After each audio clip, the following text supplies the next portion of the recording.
오늘도 수요 예배에 참여하신 성도 여러분, 주님의 이름으로 환영하고 축복합니다. 주 은혜 가운데 늘 강건하시기를 늘 기도합니다. 이제 다 같이 찬송가 188장 무한하신 주 성령 찬양 드리면서 수요 예배 시작하겠습니다.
예배를 위해서 제가 잠시 기도드리겠습니다.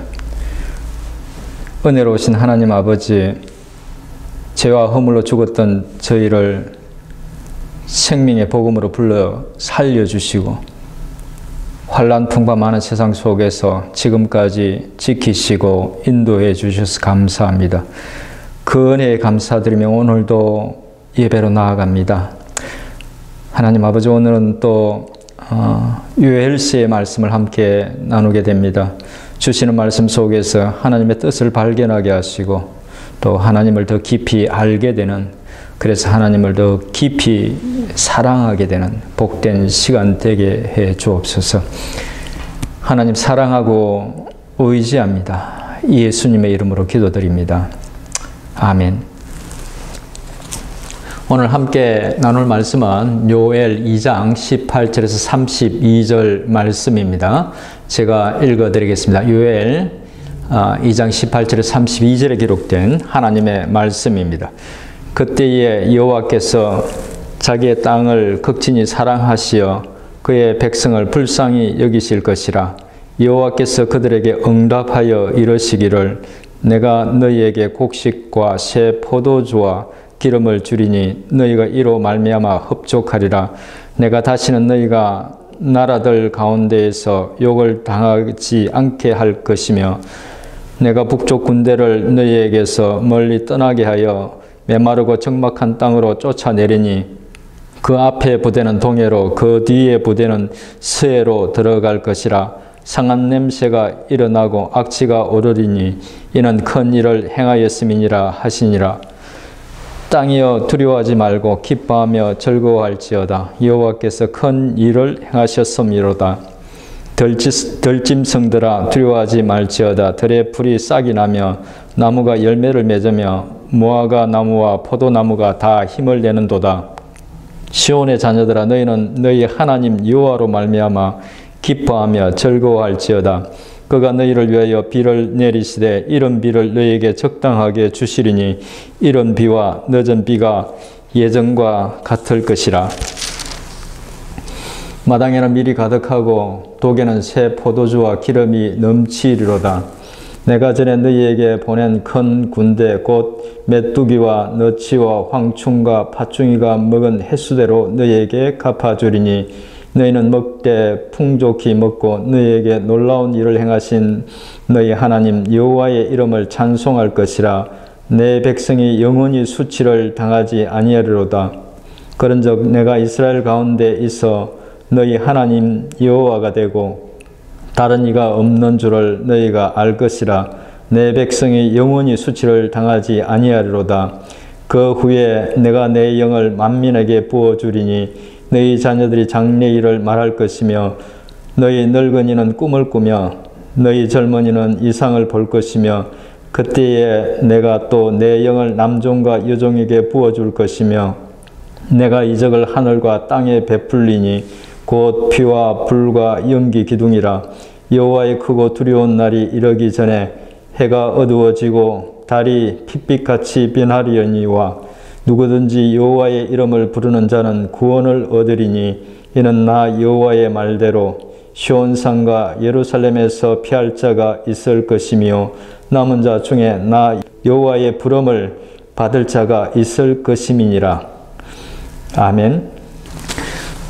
요엘서는 선지자 요엘이 지은 총 3장으로 이루어진 짧은 책입니다.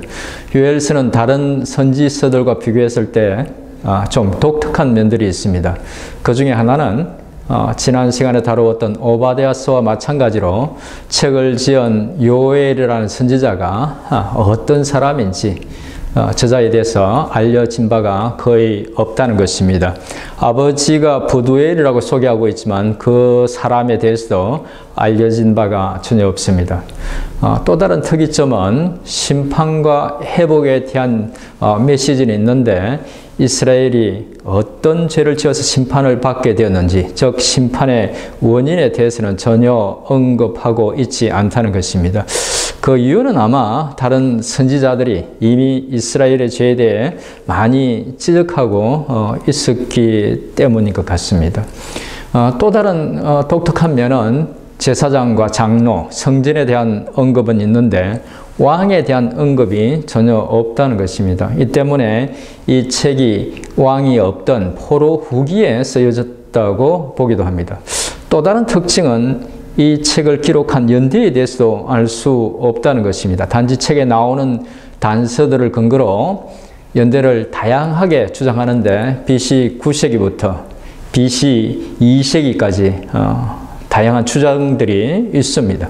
물론 책이 언제 기록되었는지를 알기 위해서 연구할 필요도 있겠지만 저는 개인적으로 그렇게 연대를 특정할 수 없다는 것은 그것 자체가 하나님의 뜻일 수 있다고 생각합니다. 그러니까 연대를 정확하게 말씀하지 않으셨다는 것은 요엘서를 통해서 주시는 메시지를 그런 역사적 배경 없이 들으라는 의미로 볼 수 있다는 것입니다. 그래서 저는 요엘서의 역사적 배경과 기록 연대에 대한 어떤 복잡한 주장과 그 근거들에 대한 설명보다는 요엘서의 내용과 전체적인 구성, 중심된 주제 이런 것들에 대해서 좀 더 초점을 맞추어서 말씀드리고 이어서 오늘 말씀과 함께 주시는 교훈들을 살펴보도록 하겠습니다. 요엘서는 다른 예언서들과 마찬가지로 내용을 일관성 있게 이해하기가 그렇게 쉽지 않습니다. 그래서 그런지 신학자들도 서로 다른 계율을 제시하고 있습니다. 여러 주석들과 또 스터디 바이블에서 제시하고 있는 내용을 참고로 비교적 쉽게 전체적인 내용을 파악하는 데 도움이 되는 개요는 이렇습니다. 1장은 메뚜기 떼의 습격으로 인해서 온 이스라엘이 초토화된 그런 상황을 묘사하고 있습니다. 선지자 요엘은 이 메뚜기 떼의 습격으로 온 땅이 황폐해진 것을 조만간 닥칠 하나님의 심판을 상징하는 것으로 볼 뿐만 아니라 그 자체로 하나님의 심판의 전조로 보고 요엘서를 기술하고 있습니다. 일반적으로 이 메뚜기 떼의 습격은 실제로 발생했던 사건으로 봅니다. 요엘서를 기록할 당시 그런 자연재해가 있어서 이스라엘이 황폐화된 일이 있었다고 본다는 것입니다. 다음 2장의 내용은 하나님의 날, 곧 심판의 날에 1장에서 말한 메뚜기 떼의 습격과 같은 이방인의 침략이 있을 것이라는 것을 예언하고 있는 내용입니다. 일반적으로 그렇게 보지만 2장을 앞에서 말한 메뚜기 떼의 습격을 은유적으로 다시 표현한 것이라고 보는 사람들도 있습니다. 2장 12절에서 17절까지는 하나님께서 그들의 회개를 보고 뜻을 돌이킬지도 모르기 때문에 온 백성을 소집하고 금식하면서 하나님 앞에 부르짖어 회개하라고 촉구하고 있는 내용입니다. 요엘 선지자는 이스라엘 백성들에게 하나님의 심판은 이미 시작되었지만 그럼에도 불구하고 하나님께서 진정으로 회개하고 돌아오면 뜻을 돌이키시고 다시 복을 주실 수도 있으니 지금이라도 회개하고 돌아오라고 권면합니다. 그리고는 오늘 본문 말씀을 주십니다. 오늘 본문은 하나님께서 회개하고 돌아온 이들에게 하나님께서 이루어 주실 회복과 영적인 축복에 대한 예언을 담고 있는데 이 말씀을 앞의 내용과 비교해 보면 비록 요엘 선지자는 이스라엘 백성들에게 회개하고 돌아오면 혹시 하나님께서 용서하실지도 모른다고 했지만 하나님은 그들이 진정으로 회개하고 돌이키면 혹시가 아니라 확실하게 분명하게 회복시켜 주실 것이라고 약속하고 있다는 것을 알 수 있습니다. 그러니까 하나님의 말씀을 대언한 요엘 선지자는 이스라엘 백성들이 진 죄를 생각했을 때 그들이 회개한다 하더라도 하나님이 뜻을 돌이키실지 확신하지 못했지만 하나님은 그들의 진정성 있는 회개를 기다리고 있고 그렇게 하면 언제든지 용서하고 용납할 마음이 있다는 것을 말씀을 통해서 분명하게 보여주신다는 것입니다.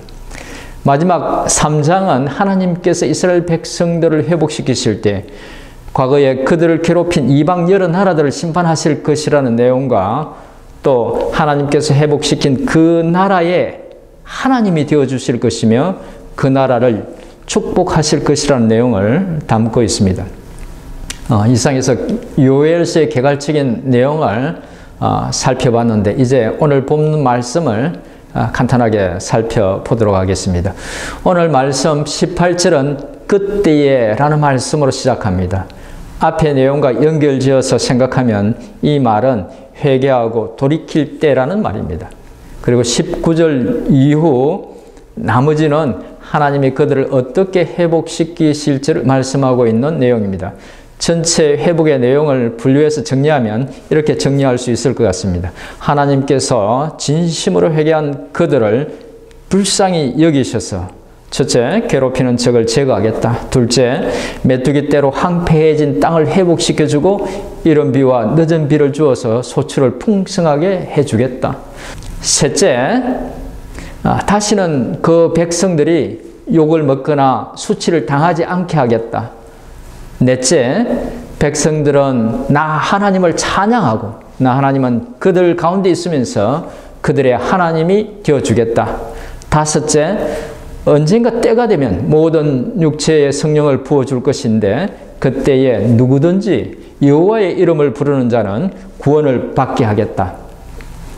하나님께서는 회개하고 돌아온 자들에게 이런 회복을 약속하셨던 것입니다.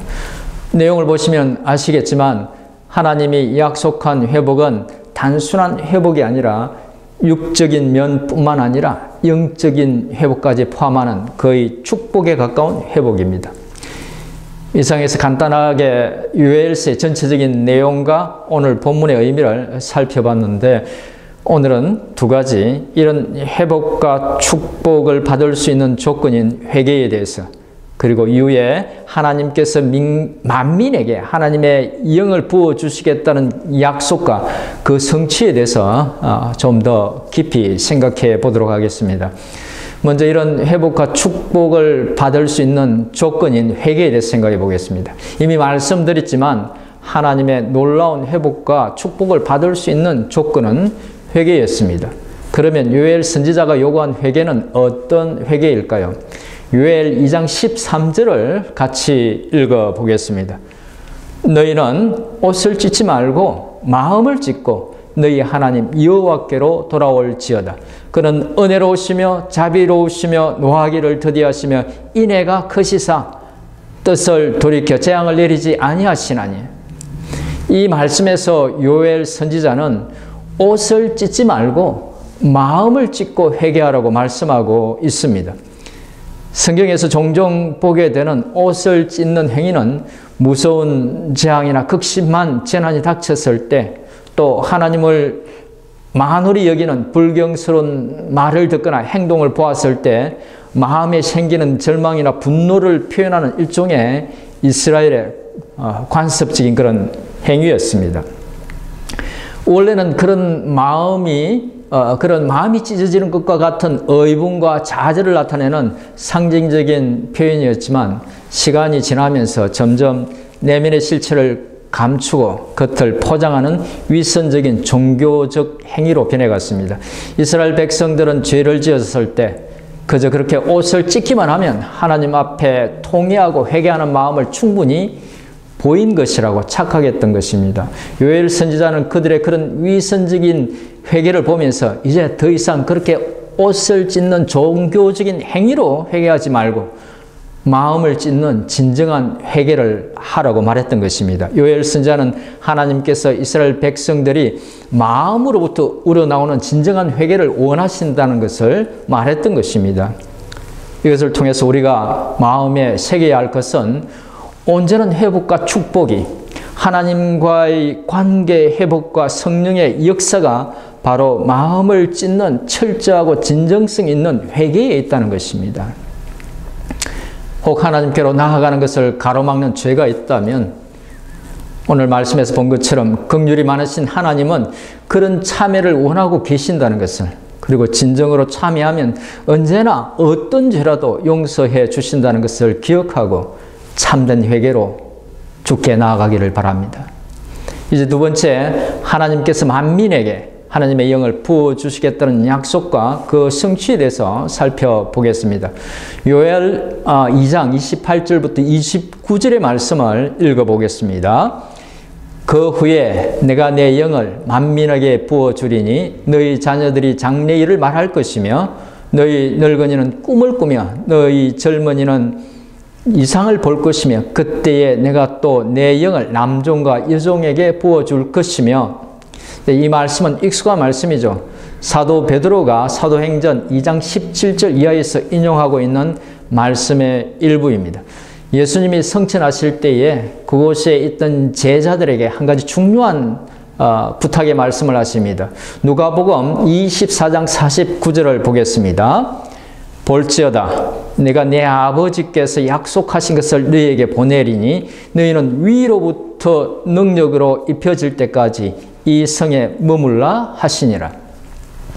제자들은 주님의 마지막 말씀을 기억하고 마가의 다락방에 모여 기도에 힘쓰고 있었습니다. 그러던 중 오순절이 되었을 때에 급하고 바람 같은 소리와 함께 불의 혀같이 각 사람 위에 성령이 임하고 방언을 하게 됩니다. 그리고 더욱 놀라운 것은 서로 다른 언어를 쓰는 여러 지방에서 온 사람들이 그 방언을 각기 자기의 언어로 이해하는 경이로운 경험을 하게 됩니다. 그것을 두고 어떤 사람은 당황해하며 놀라고 어떤 사람들은 새 술에 취한 것이라고 조롱했습니다. 그런 상황에서 사도 베드로는 사도들과 제자들을 대표해 일어나서 그들에게 그 상황을 설명하면서 요엘서의 이 말씀을 인용했던 것입니다. 사도 베드로는 오순절 성령 강림의 역사가 요엘 선지자를 통해서 주신 예언이 마침내 이루어진 것이라는 것을 사람들에게 알려주었던 것입니다. 우리는 사도 베드로의 이 말을 통해서 오래전 요엘 선지자가 예언했던 것이 오순절에 이루어졌을 뿐만 아니라 예수님이 보내주시겠다고 말씀하신, 약속하신 보혜사 성령이 오셔서 이제는 시간적, 공간적 제약이 있는 육신이 아니라 영으로 하나님께서 인간과 함께 하시겠다는 약속, 곧 임마누엘의 약속을 이루셨다는 것을 알게 됩니다. 이런 성경의 예언과 그 성취는 참 신비로운 부분들입니다. 그런데 이 오순절 성령 강림에 대해서 그리스도인들은 좀 더 큰 관점에서 그 의미를 바르게 이해할 필요가 있습니다. 특별히 알게 모르게 한국적인 신앙 전통을 이어받고 있는 우리들은 더욱 그렇습니다. 한국의 기독교는 많은 교파와 교단들로 나누어져 있지만 사실은 개교회에서는 그 차이를 별로 느낄 수 없습니다. 그 이유는 물론 다른 이유들도 많이 있겠지만 한국 교회가 팽창하고 성장하는 과정에서 오순절 교회의 영향을 많이 받았기 때문입니다. 대부분의 교회들이 오순절 교회의 영향을 받았기 때문에 다른 교파나 교단에 속한 교회에 가도 큰 차이를 느낄 수 없다는 것입니다. 교회의 분위기나 설교 내용에 차이가 나는 것은 그런 교파나 교단적인 요소보다는 오히려 목회자의 신앙 배경이 더 많이 좌우합니다. 문제는 오순절 교단에서 이해하고 있는 오순절 성령 강림에 대한 이해가 그렇게 건강하지 못하다는 것입니다. 저는 우리가 개신교의 한 교파인 장로교의 성도로서 오순절 성령 강림 사건을 어떻게 이해해야 하는지에 대해서, 그리고 성령의 역사를 일상의 신앙생활과 어떻게 연결해 봐야 하는지에 대해서 좀 더 큰 틀에서 성경적 이해가 필요하다고 생각합니다. 그래서 이런 것들에 대해서 좀 더 설명을 드리겠습니다. 이 오순절 사건에 대해서 신학자들은 크게 두 가지 견해를 갖고 있습니다. 그 중에 하나는 시세이셔니즘이라고 하는 견해인데, 오순절의 성령의 역사와 방언, 또 예언, 병치료와 같은 은사들이 사도 시대를 지나면서 끝이 났다고 보는 견해입니다. 이런 견해는 종교개혁과 함께 나타났는데, 가톨릭 교회가 있다고 주장하는 어떤 그런 비성경적인 기적에 반발해서 취했던 견해입니다. 종교개혁 이후에 오순절 운동과 은사주의 운동이 교회 내에 생기면서 이 견해는 그들의 성령에 대한 어떤 주장에 반박하는 데 사용됩니다. 또 다른 견해는 컨티뉴에이셔니즘이라고 하는데, 이 견해는 오순절에 일어났던 성령의 역사와 은사들이 지금도 있고 성도들은 성령의 은사들을 받아야 하고 받기 위해서 노력해야 한다는 견해입니다. 이런 견해를 주장하는 파는 말씀드린 것처럼 오순절파나 은사주의 파들입니다. 물론 모든 사람들이 이 양극단 중에 하나를 주장하지는 않습니다. 오순절에 있었던 성령의 역사와 은사들이 있을 수 있다고 보지만 아주 신중한 입장을 취하고 있는 사람들도 있습니다. 그리고 그보다는 더 열린 견해를 갖고 있는 사람들도 있습니다. 저희 교회가 속해 있는 PCA와 같은 보수적인 장로교회는 주로 은사 중지론이나 혹은 신중론을 따르고 있습니다. 이런 견해가 오순절파나 은사주의파보다 더 성경적이라고 볼 수 있는 이유들이 여러 가지가 있습니다. 그 중에 한 가지 이유는 성령님이 오셔서 주로 하시는 일에서 찾을 수 있습니다. 예수님은 요한복음 16장 13절에서 이렇게 말씀하십니다. 진리에 성령이 오시면 그가 너희를 모든 진리 가운데로 인도하시리니, 성령의 주된 일이 믿는 자들을 진리 가운데로 인도하신다는 것입니다. 갈라디아서 5장 22절에서 성령의 열매에 대해서 말씀하고 있습니다. 성령의 주된 일은 성도의 삶에 사랑과 희락과 화평과 오래 참음과 자비와 양성과 충성과 온유와 절제에 성령의 열매가 맺히도록 도우신다는 겁니다. 성령님의 주된 일이 바로 그런 열매를 맺도록 도와주신다는 것이죠. 또 다른 이유는 오순절 성령 강림 사건이 있은 후 사도들이 기록한 성경의 흐름에서 찾아올 수 있습니다. 만약 오순절 사건이 성도의 삶에서 일어나야 할 일반적인 현상이라면, 주된 것이라면 서신서들은 그런 겉면들로 가득 차야 할 것입니다.